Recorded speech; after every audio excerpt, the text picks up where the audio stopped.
Hi, I'm Tammy Potter, and welcome to the Pregnancy Process Podcast, a show designed to help you navigate the hugely transformative journey to motherhood, where you'll hear the unique experience of experts in this area and the incredible stories of women sharing their conception, pregnancy, and postnatal journeys so that you can have a healthier, more informed pregnancy. In today's episode, I talk to Dr. Natasha Andreadis. Dr. Tash is a fellow of the Royal Australian New Zealand College of Obstetricians and Gynecologists and certified reproductive endocrinologist and infertility subspecialist. Dr. Tash lectures at the University of New South Wales and has worked with Fitbit, Modibody and the New South Wales Institute of Sport, consulting on women's health, and has an informative women's health and fertility podcast, The Fanny Mechanic. With over 20 years experience in medicine and over 10 years as a fertility specialist, Dr. Tash is uniquely qualified to manage infertility and hormonal issues. In this episode, we're going to be looking at birth trauma through the lens of vicarious trauma and secondary trauma. We're going to discuss how these traumatic medical events have tentacles that extend further than the primary victim. And you'll get a rare glimpse through the eyes of a medical professional as Dr. Tash does something she's never done before and opens her own personal journals to read excerpts from her time as an obstetric trainee, sharing from a vulnerable space about the trauma she witnessed and experienced during this time.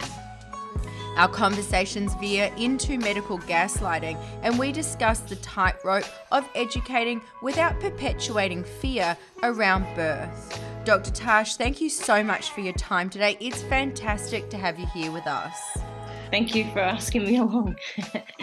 I think I just want to be super clear before we start that by no means is anything that we are discussing here today taking away from those who have experienced a traumatic birth.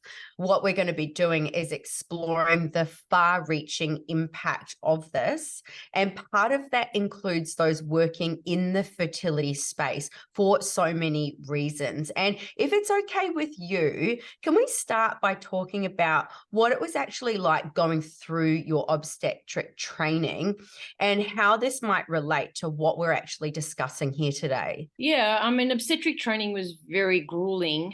It was very difficult. I initially got into ONG because I loved the idea of delivering babies. But initially, I loved it. My training was about 6 years long, which is standard in training. And towards the end, I just realized it wasn't something I wanted to continue doing because I was finding it was quite traumatic. I never really found trauma in gynecology or in fertility medicine. It was always in obstetrics. And I don't know if that's related to the fact that, some people are built to do certain jobs in this world. And I think I don't think I was built to be an obstetrician, although I started out as one and I have that qualification. But it was very enjoyable. But overall, I'm glad I don't do it anymore because it was quite traumatizing for me. So, and I think that might have to do with the fact that as an obstetrician, I haven't worked as an obstetrician in private practice. And a lot of my colleagues might tell you when they're in private practice that it's not all trauma because they deliver a lot of normal pregnancies. Whereas as a trainee doctor, what happens is you get called to all the shit stuff, if I can use that word. And you only ever get called to where there's a problem. Tash, come to labour ward. This woman's been pushing for 2 hours. Nothing's happening. Oh, Tash, can you come to labour ward? This woman's 32 weeks pregnant. She can't feel a baby move. Or she's been pushing for 2 hours. We can see that the baby's coming, but she's needing your assistance. Or this woman's needing an emergency cesarean section because there's a cord prolapse. So there was always something urgent about being called to labour ward. It was never for anything really nice. Sometimes it was a first or a second degree vaginal tear. That was pretty standard, and that was quite enjoyable because usually then the woman was breastfeeding her child, or not breastfeeding, holding her child, and that was quite nice. But there were really big tears and a lot of trauma that I saw that really kind of made me step away from it. So my feelings around obstetric training were very mixed. Would I ever want to do it again? No. Am I glad I did it? Yes, absolutely. It's interesting talking about it, but I haven't really talked about it very much, to be honest. Was there a particular experience that made you really go, this really isn't for me, I need to step away from this, I'm not enjoying this? Like, was there a particular experience that happened to you, or was it a multitude of kind of being called to urgent births? I think it was a multitude of things over the many years. And then, you get burnt out, you get ground down. So I think it was when I stepped into the world of fertility medicine or reproductive medicine that I realized that was my world. That was the world I wanted to be in, because I found that it wasn't as stressful. I found it more cerebrally interesting. And one of my bosses always used to say in reproductive medicine, Wally Birrell, it's easier putting them in than pulling them out, literally. By putting them in, he meant doing the embryo transfer than by delivering a baby. So it's very true. But I think it really hit home to me that I didn't want to continue doing obstetrics when I started supervising more junior doctors than me. And I had to be called to labour ward when they had issues. And I just found that too stressful. It was funny that we were meant to do this podcast about a week or so ago, because in that time I've had to do some decluttering. And over the years, through medical school and through obstetric training, I kept a multitude of journals, like many, many, many journals. And I was hoping to maybe one day turn them into a book. I don't know if I will, but I've kept them. And then I found this one here. And I think it was one of the last journals I wrote in, because if you can appreciate the look of this journal, it's very tattered. These post-its I only put up since finding this book last week. But it's tattered because I think at that point I'd just gone, it was at the end of my kind of training, and I'm like, I'm over this. But I thought I'd bring up a few things that I'd written in this, if you wanted me to share them with you. Absolutely. I would love for you to share them with you, because this is a perspective, and I feel like I'm getting access to something that we wouldn't normally get access to. I mean, these are your private thoughts as a trainee obstetrician and how you're feeling going through that traineeship. I'm sorry if I'm using the wrong language or terminology, but this is something that general population wouldn't get access to. So, and I think it's important. So yes, please, I'd love you to share them. Yeah, I think there's a British author called Adam Kay. He's written a few books about his training in obstetrics. Very entertaining. Everything that he's written, I can totally relate to. But if you haven't heard of him, Adam Kay, this one book he's written is called This Is Going to Hurt. All I know is that, the people that helped me through the whole obstetric training, really my colleagues and the midwives. So I had very excellent relationships with nurses and other doctors. Luckily, I wasn't one of those doctors that went through training and felt bullied ever. So I didn't have that on top. I can't imagine going through this training and having bullying on top. So I'm very grateful for those people. And it's interesting going through this diary because, it's all, you can see my little scribbles, all handwritten. And I'm very meticulous with my diaries. So over the years, I would fill every single line, whereas you could tell I was kind of over things because I wasn't filling every single line, and I was really quite scrappy with the way I was keeping my diary entries. I'll focus on the obstetric stuff. There's a bit of gynae in here, gynecological trauma, and we'll talk about that when we talk about gaslighting. But here's an entry. Pulling out a dead baby at cesarean section, nothing worse, or a vaginal birth. Just effing emails, no counselling post. So I think that was my frustration at the fact that, and I can't even tell you what year this is, but it would have been about 2009, 2010. Frustration at the lack of counselling that we had as doctors. There was very little counselling. Like, you would do something, say you worked on a night shift, because all the shit tended to happen on a night shift, really, when you were the only one on. And you turn up to the morning handover where all your other doctor colleagues would come, and you tell them, this is what happened overnight. This is what you need to do. You hand over to your colleagues and say, can you review this patient? She lost 2 liters of blood last night. Can you make sure she has a hemoglobin today, etc.? So I think that was the extent of the counselling that I felt, that I remember that I got. It was you turn up to your handovers, and your other doctor colleagues might go, oh, okay, That sounds pretty crap. But then that was it pretty much. So you go home, you sleep, and then you come back and do the same the next night. I think one traumatic part of my obstetric training was, doing things to women where I knew it was going to hurt them. For example, delivering a placenta can often be very painful. People don't realize that. Like, baby comes out and then this placenta's not coming and you need it to come, because if it doesn't come, then she could bleed. So you would have to pull on this cord and pull the placenta out. And sometimes you wouldn't be able to pull the placenta out. And when you were doing this, it would really, really hurt the woman. And you would warn her that it would hurt. But man, she was not ready for it.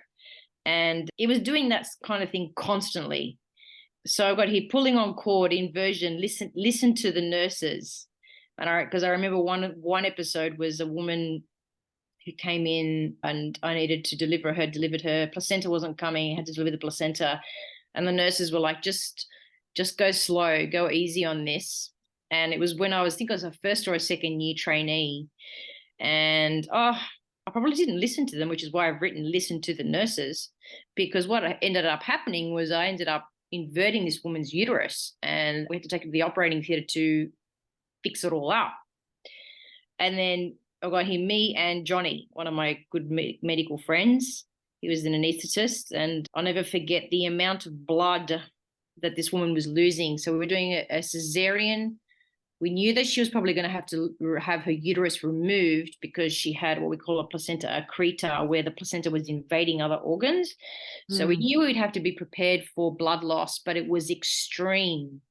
And I remember that there was so much bleeding that the blood was falling on the floor from the operating table. And I know that now I have a lot of trauma around blood loss, which is why I like fertility medicine, because there's a lot less blood loss. And the most bleeding I will see now is when I'm doing an egg collection. And even then the bleeding is in extreme, generally speaking. But it's put me in a position now where even if I see bleeding that's oozing, I'm not comfortable with it. And I know some of my colleagues who may have not experienced the same trauma as I have wouldn't pay attention to the blood loss as I do. And I'm a bit over the top about it. I probably take a bit longer to do egg collections as a consequence of that. And I've realized I'm becoming a bit more open about my trauma related to bleeding, because I will tell the nurses, I'm taking my time. I take longer than other doctors sometimes to do these procedures because I have had this trauma from blood loss. And I never want to leave a patient knowing that there's still active bleeding, when I know generally that 95% of the time that bleeding will stop, because most healthy women who are also going through IVF don't have any issues with clotting and blood stopping. Training written here, brutal training. One of the happiest days of my life was the last vaginal delivery I have ever done, and it was a twins birth. Another was handing in my pager, no more effing buzzing. I had to break a clavicle on a baby once to get to deliver it. I'll never forget that, because the baby was not coming. I was filmed for a documentary that was then put on TV multiple times. And I remember as I was being filmed, being totally traumatized by what was going on, because the delivery wasn't going as I wanted it to. Ended up being a cesarean section. And as a doctor, your role is to make people feel safe. So that's one of the things you have to do. You want to make people feel safe in your hands. So even if you are literally shitting yourself on the inside, you cannot show that to your patient. That was always something I remembered, because people always say, "Are you traumatized by that? How come? You didn't seem like you were traumatized." I'm like, well, yeah, because we're kind of trained to have this tough exterior, What was also difficult, can't feel baby move, ultrasound to hear heart rate. The moment of making that diagnosis to telling her, that is the woman and her partner, could always tell by the look on my face. I found this also so traumatic and probably never really dealt with it. I often wonder how those women are now. There's women whose babies had passed away inside their uteruses. Did they ever have any more kids? What else?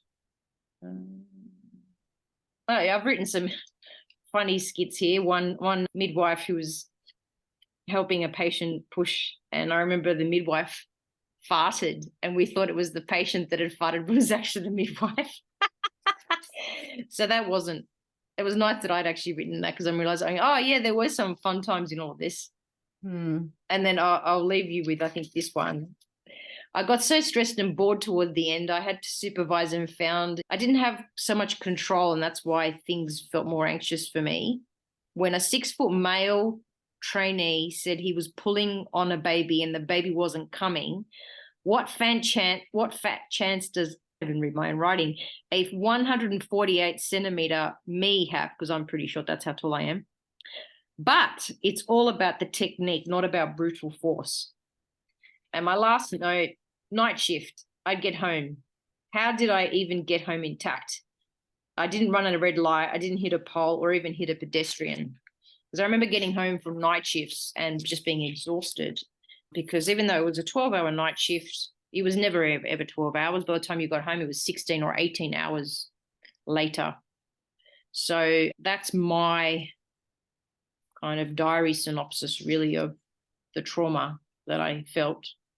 But I think, when we talk about birth trauma, what we mean it's a physical and a psychological injury. And we think about the mother, the baby, but also the attendants, who was present at the time of the delivery. So I know that a lot of men, a lot of partners, female, male partners, whoever's in the room, grandma, have also probably had trauma from seeing what they saw. And it's because, birth is it's a crazy thing. When a human comes into the world, there's just a lot less control than we think. We don't have as much control over it as we think we have. And the classic is you see these people who come in with a birth plan. I remember the birth plan. It was only ever women who were having a baby for the first time that ever really came in with a birth plan. You didn't see the woman coming in for her 6th delivery coming in with a birth plan. No. And so you'd always preempt that and want to at least make things happen when they were possible. Like if she wanted to smell lavender, that's an easy thing that she can do. But what's more difficult to coordinate is when they wanted certain songs to be played when the baby's head was crowning, for example. And you're like, oh, come on, like half the time you had no control over when that was going to happen. But I think it was just being respectful of people's plan and just being realistic. I remember having to deliver babies, and the poor babies would be injured by the delivery. You'd put a couple we call ventouse on their head to deliver them the forceps. And sometimes these poor little babies had to go to the nursery because they had lacerations on their head or hemorrhages. And that woman would be then separated from her child because the baby was in the nursery. And of course, let's not talk about the dead babies that I delivered. Luckily, I never experienced a maternal death. But I know that a few of my colleagues did. And obviously we live in Australia, a first world country, so maternal deaths are quite rare, thankfully. But in some countries, it's very common. I was speaking to a midwife a few months ago who's from Afghanistan, and she was telling me that in one night shift, she had 6 or 8 women die on her in labor.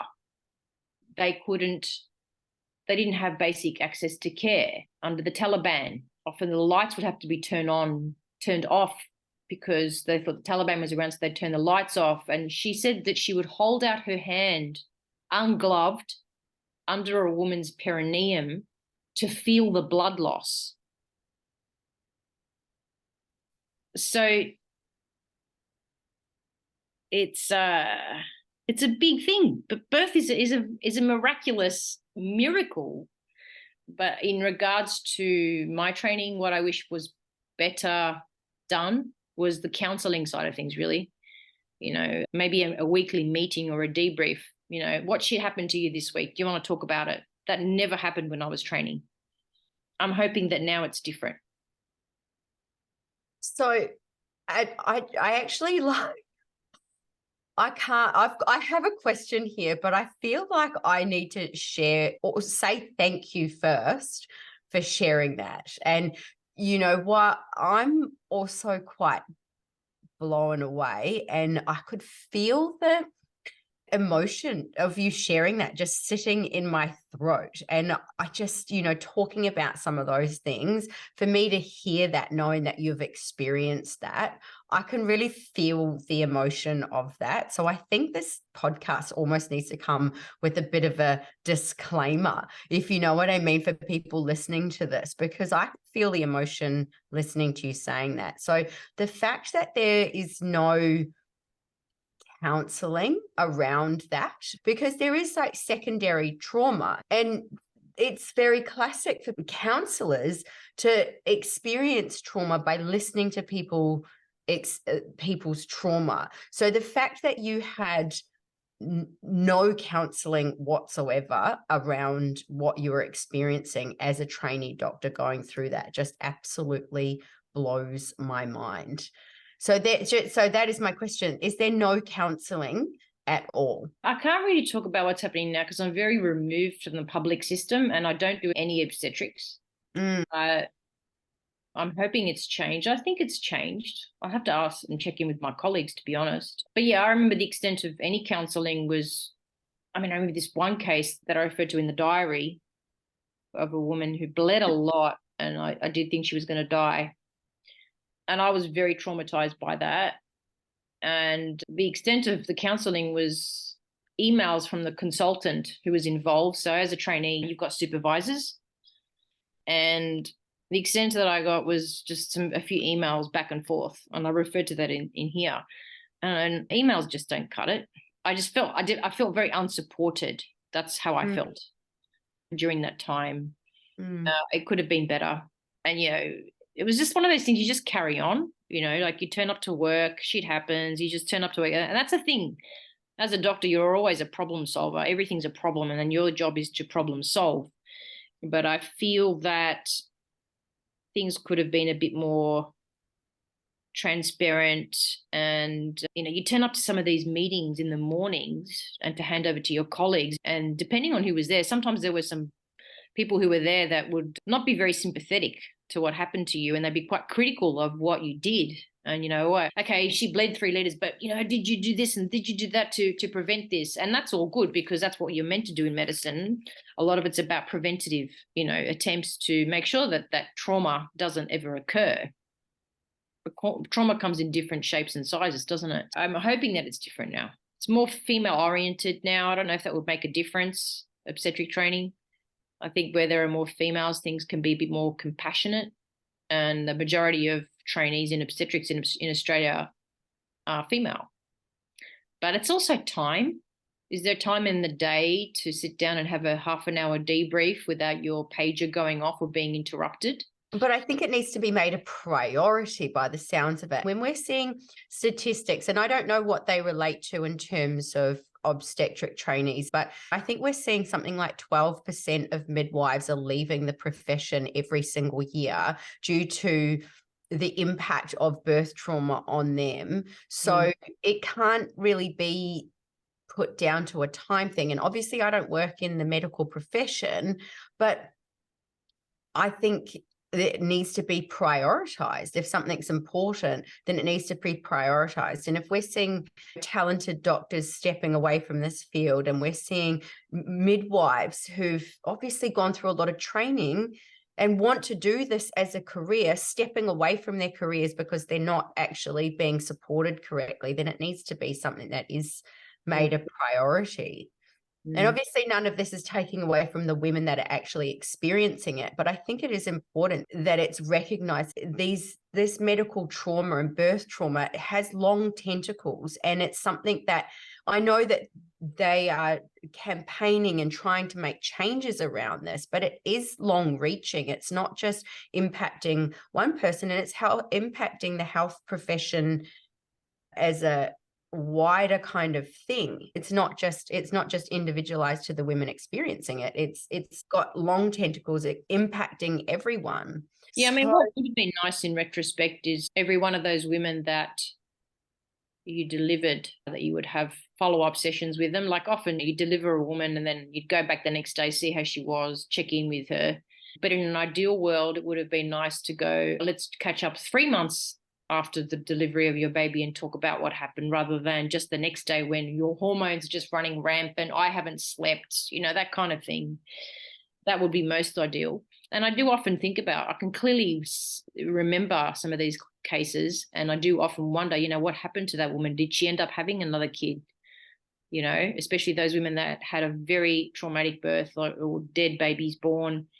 And when it was their first baby, I always wonder, how do those women get over that and then even have the courage to fall pregnant again and go through the whole thing again?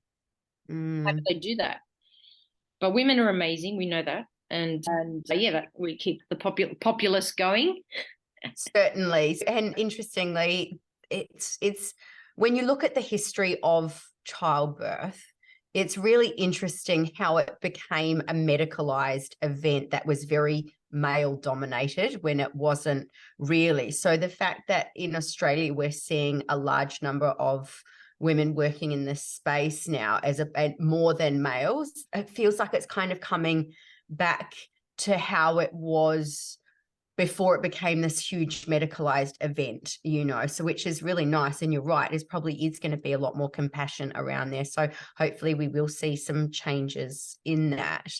Now, you did mention a term, medical gaslighting, before. I'd really like to speak to that, because when I heard the term medical gaslighting in relation to birth trauma, I know as soon as I heard that, I was like, what is medical gaslighting? Like, my ears pricked up and I'm like, I definitely want to know more about that. Can we talk a little bit about what medical gaslighting is and how it all ties in to birth trauma and women experiencing it? And also, is there a aspect of that is also put onto the medical or healthcare providers? I might talk about it from a gynecological perspective, if that's okay. Of course. I think the most perfect example of medical gaslighting is when a woman turns up to the emergency department in severe pain from a very, very painful period, and a doctor may say, "Oh, it's normal, love. Nothing wrong with you. Go home. Take 2 Panadol." That's medical gaslighting. Or when a woman turns up and says, "I've got such pain, I need something for this pain. I really need something for this." Nah, nothing wrong with you, love. Just take 2 Panadol and go home. Yeah, medical gaslighting is when a person talks about their symptoms, their problem, their experience, and the medical profession, the health professional across from them says, "Are you sure it's not in your head?" Like, yeah, no, that's normal.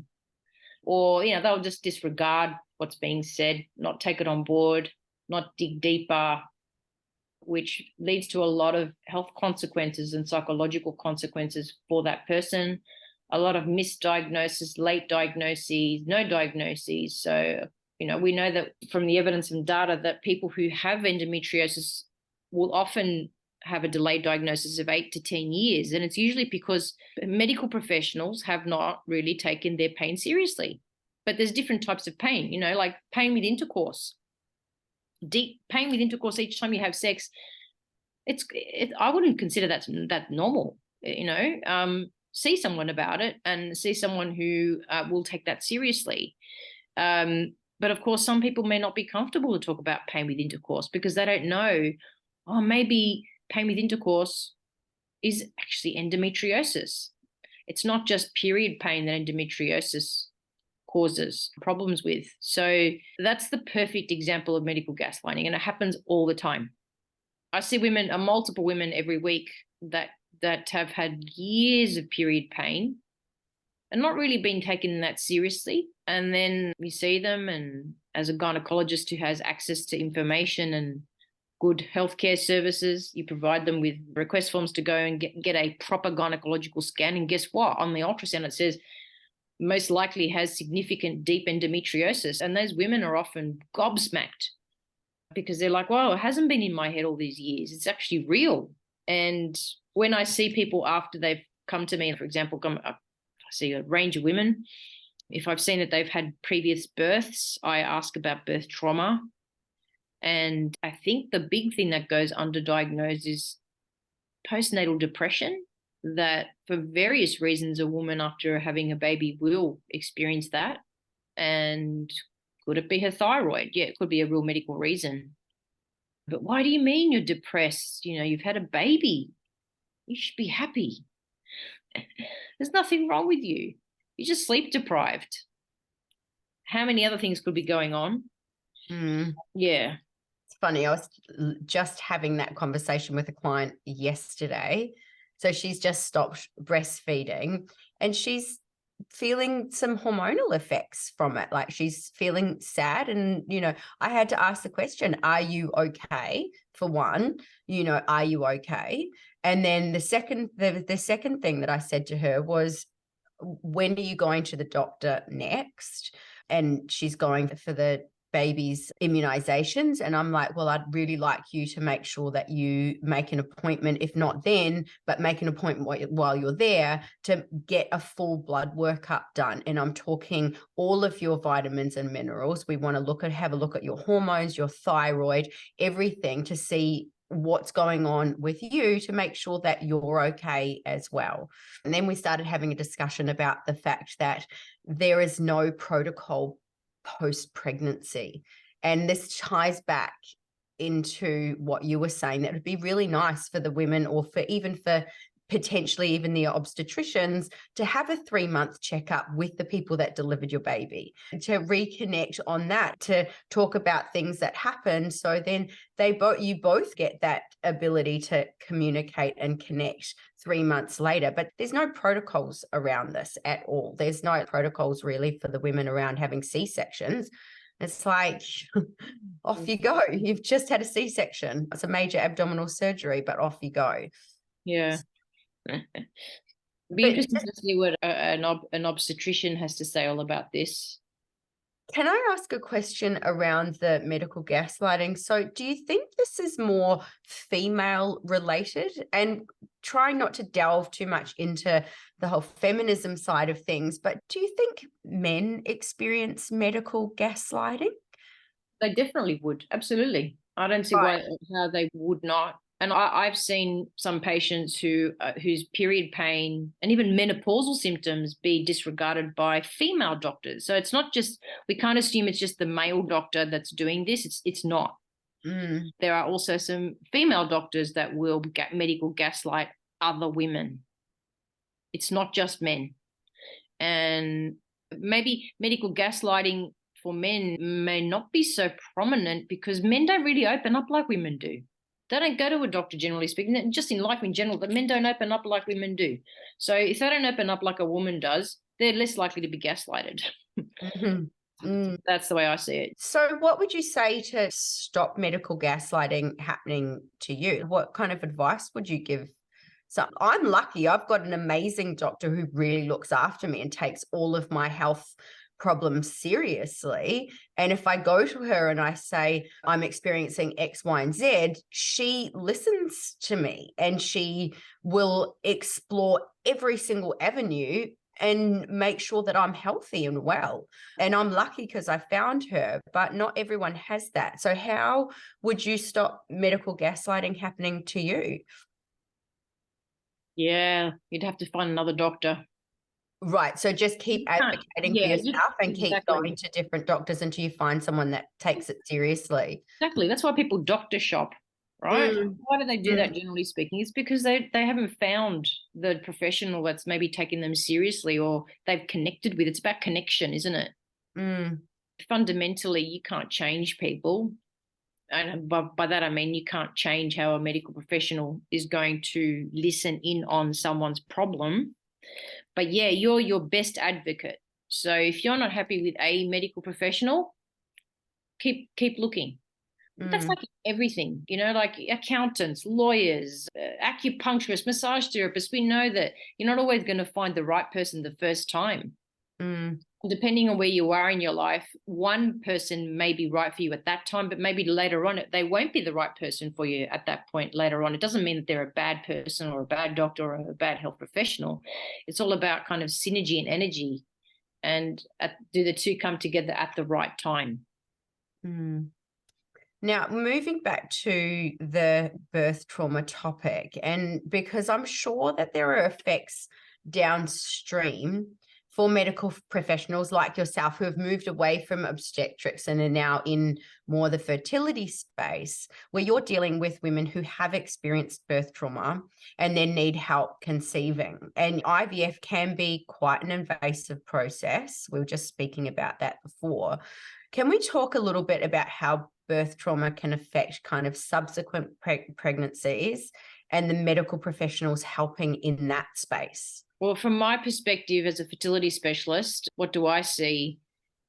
Women who don't want to experience pain and going through certain procedures, or for example, one classic thing is ovarian hyperstimulation syndrome, which is a complication of IVF treatment that can lead them to hospital really sick and unwell. They might conceive having gone through that from that IVF cycle, but then they come to you and they want to have another baby, but they're very scared about experiencing the same thing. So you really have to take their concerns on board. And it might be as simple as, when you're doing my egg collection, can you make sure I'm completely knocked out? I don't want to be awake or aware. I don't care about what follicle you're going for, and I don't care about seeing where your needle's going. I just want to be knocked out. I think it very much is about taking a very good medical history and seeing where that trauma was and what you need to do about it moving forward. So it could be as simple as, not as simple, but as common as a woman having recurrent miscarriages.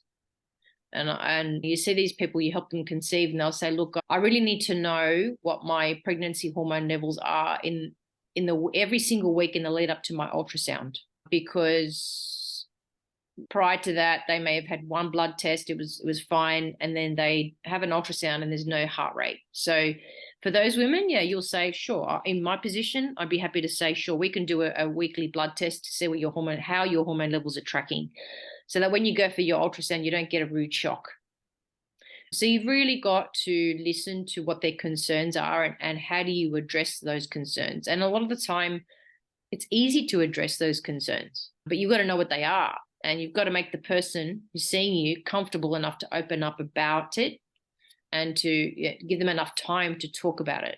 Yeah, time's a big factor, huh? Like in a lot of, and I know that medical professionals are really, really time poor. I mean, that's something that I talk about a lot in terms of health and well-being, because a lot of time from a health and well-being perspective, and as a coach that works with pregnant women a lot, you know, the healthcare providers don't have time to really go in depth on all of the things that around health and well-being, like nutrition and mindset and training and education around certain things. They don't have time to do that, but someone needs to do it. It needs to come from somewhere. So a lot of the time there's this gap where they're searching for things on their own, or they're having to search for things on their own. I mean, that's where my pregnancy process comes in, because I'm trying to kind of fill a gap somewhere to be a trusted source for people around their health and well-being practices during pregnancy. But I definitely think the time factor, because you need to be comfortable to be able to talk about these types of things. So it's creating that space where you have enough time for them to be able to open up. So again, it's that connection side of things, I suppose. It's right. And it's also about knowing that you, as a health professional, I'm not a dietitian. I know quite a lot about diet, but I'm not a dietitian. So I will refer to a dietitian. I'm not an acupuncturist, but I know the benefits of acupuncture. I will refer to acupuncturist. I will refer to a psychologist. So multidisciplinary approach is a big thing that in my world. I remember just having one patient get upset with me because she said that I was referring her off to so many people. And I'm like, but I can see that this person needs a lot of assistance. And I can't be the psychologist. I can't be the dietitian. I can't be the acupuncturist that you would benefit from. So, I mean, I remember my dad, bless him, passed away about a year ago, but he always used to jokingly say that, doctors just refer on to other doctors because they all want to make money. And I'm like, Dad, seriously? Like, firstly, you do not do medicine if you want to make money. Number one. And secondly, you can't be everything to everyone. And the best thing you can do is give someone a good recommendation. for the things that they need. It's a little pamphlet, an email, a connection, because we're all interconnected and we rely on each other to be interconnected. We're not these solo little balls of cells running around. So it's good that you feel that space because somebody needs to. Absolutely. I want to move back into the birth trauma space here, because when it comes to birth, there is a lot of fear around birth. Women, they're scared. They're scared of death, especially first-time pregnancies. And there is no control unless you're having a scheduled C-section. There is no control around it, really. And even then, there's always risks, right? Now, when it comes to birth trauma, I mean, that's going to elevate that kind of level of fear around it. So where do you think that we can do better when it comes to educating around birth trauma without creating more fear around it? Because that just creates that perpetual vicious cycle, you know? Is there a way to educate around it without adding to the fear? Yeah, it's a tricky one, isn't it? Because we know that very women that are more educated around birth are going to have a better birth experience. But how is there a way that we can do that without perpetuating the fear cycle? Yeah, I don't know, to be honest. It's a difficult one. I can't be probably more optimistic than that. And knowing that there are people you should be able to talk to after you've had any form of experience. That's the main thing. I think talking about it is the biggest thing, because you have no control when you're delivering a baby. You have a certain amount of control, but not 100%. But that's like everything in life, right? You walk across the street, you don't know if some guy's going to come and mow you down on a moped or whatever.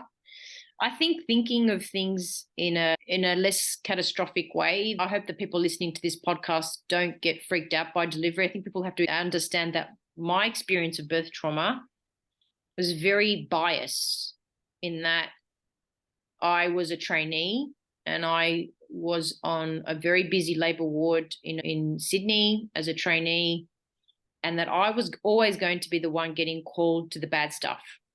But overall, bad stuff doesn't happen. Overall, things work out fine and are fine.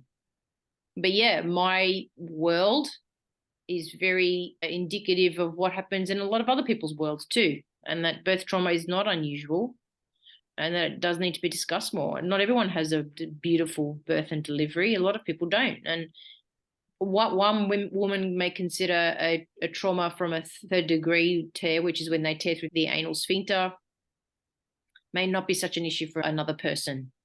And that's where the gaslighting happens. You know, sometimes when you talk about stuff with people, they'll go, oh, well, yeah, you know, when I had my baby, everything was fine. I had no issues. That's not really how you should respond to someone who's talked about their trauma.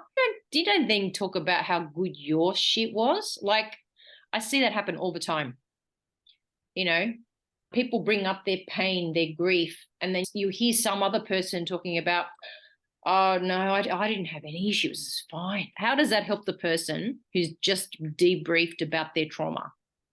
Well, they're not validating the feeling. They're not even expressing that they heard them. Yeah, that's exactly right. Or validating their experience, if you know what I mean. Because you're so right. Everybody's trauma is so unique to them as an individual, and one person might not be affected by something and another person might be extremely affected by it.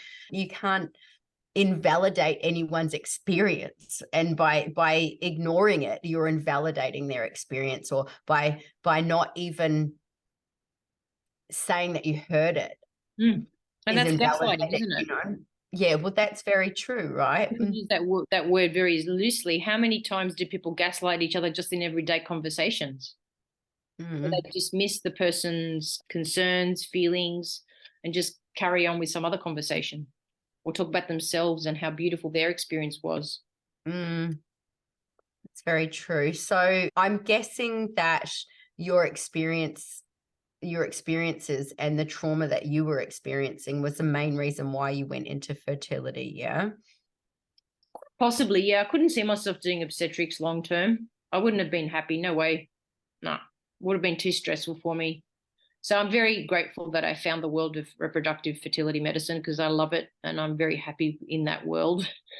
And I do love it when, people send me an email and a photo of the baby saying, "Hey, Tash, our baby was born on this day, 3.4 kilograms. Pregnancy was a bit tricky. This and this happened. They were born by cesarean section, or they came a little early." I love those emails. And I have a lot of photos in my office of the babies that I help make. But I can't imagine being a fertility specialist without having done all that obstetric training. No way. I wouldn't be the same doctor. And I'm very grateful that I experienced that and that I saw all of that. There are no regrets there. It does amaze me. Women do amaze me to know that they go through births and do it again and again. Really. And just one last question before we wrap up, and that is what's the one thing that you wish women knew before they had a baby? To prepare their bodies for a pregnancy, and to take a good 6 to 12 months to do that. Not to think, "Oh, I'll stop the pill and then I'll just get pregnant the following month." I really would like more women to look at their lifestyle, their diets, their weight, how they're eating, everything around their lives and their partner's lives before they actually go on to try and make a baby, because it will improve their chances of falling pregnant. The healthier they are, they're more likely to have a straightforward pregnancy. And maybe less birth trauma too, because we know, for example, if a woman is morbidly obese, she's more likely to experience birth trauma. She's more likely to have issues in pregnancy. She's more likely to have a traumatic delivery and postnatal period. Why is that? Well, there are lots of reasons, but, the physicality of it, being obese comes with many issues. Even doing an egg collection on someone who's obese is more tricky, which is why we have rules around what BMI someone can be if they're having an egg collection.